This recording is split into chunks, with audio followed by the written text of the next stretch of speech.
12 ล้อมือสองเด้อสภาพพร้อมใช้งานเนาะสบายดีพี่น้อง FC เนาะมื้อนี้มีรถ12 ล้องามๆเนาะมาให้เบิ่งเนาะว่ามี FC ต้องการรถ12 ล้อเป็นมือสองแต่ว่าเอาบ่ทันได้ถ่ายให้นะถ่ายก็มีแต่คันเก่าตอนนี้ปล่อยไปหมดแล้วเราจะพามาเบิ่งคันนี้เนาะรหัสของคันนี้มัน LT 6362เนาะผู้ใดสนใจก็สามารถมาเบิ่งแต่จริงได้หรือว่าข้าพเจ้ายังถ่ายรีวิวละเอียดเนาะต้องการเบิ่งจุดใดก็บอกให้ได้เนาะ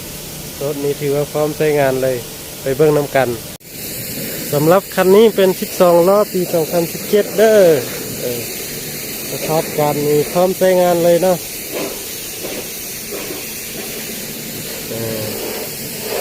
รถนี้เป็นรถศูนย์ BLP เลยถือว่าคุณภาพนี่งามครับนะ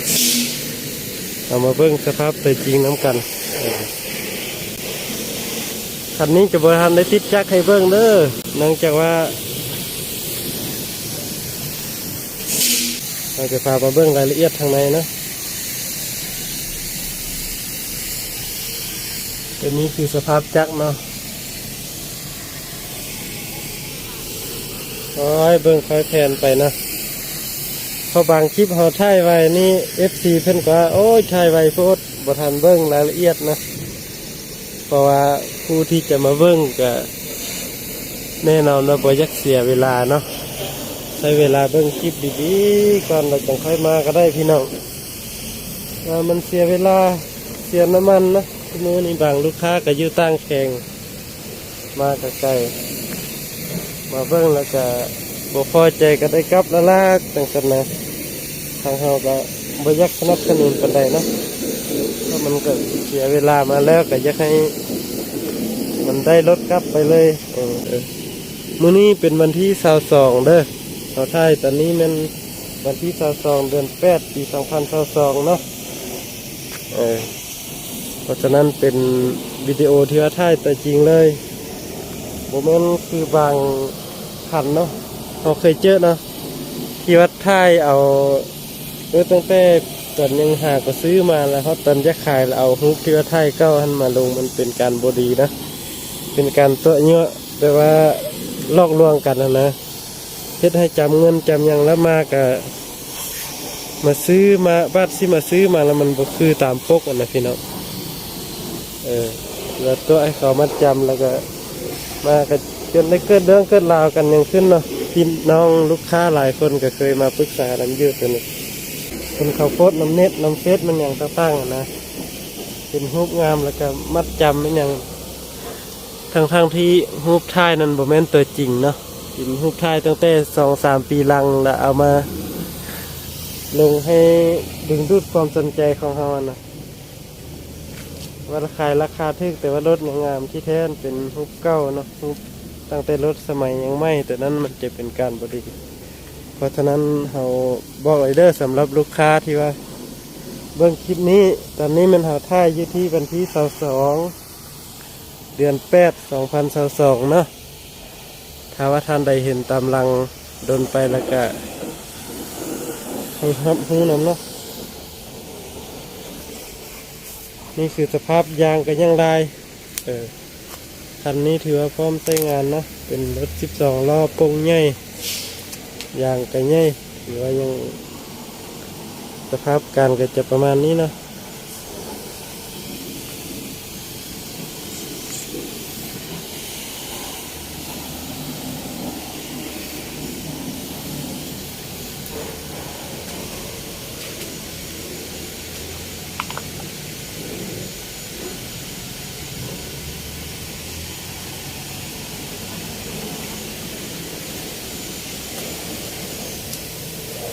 สภาพจักเด้อนี่เด้อ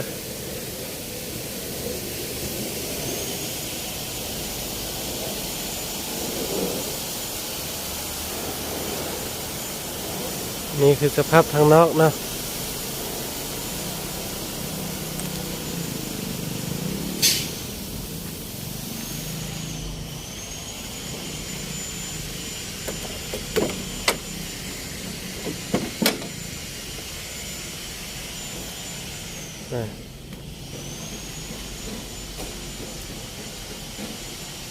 าพการก็จะประมาณนี้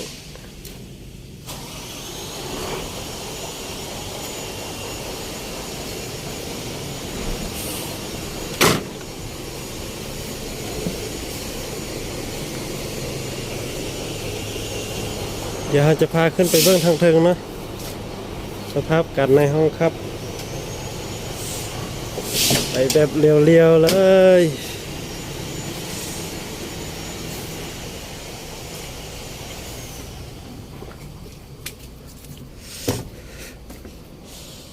สภาพการก็จะประมาณนี้เด้อเบาะก็จะคาดได้หน่อยหนึง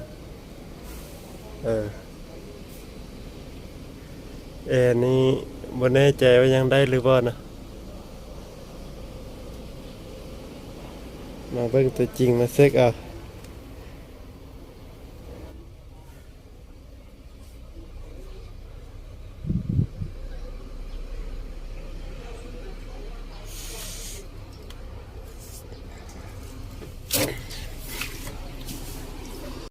คลิปนี้จบเพียงเท่านี้เด้อท่านใดต้องการเนาะ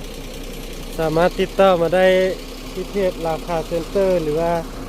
โทรมาโดยตรงที่เบอร์94ตัว4195เนาะเป็นเบอร์ WhatsApp พร้อมนะจะเห็นรายละเอียดตัวจริงก็ติดต่อมาได้แล้วพบกันใหม่สบายดี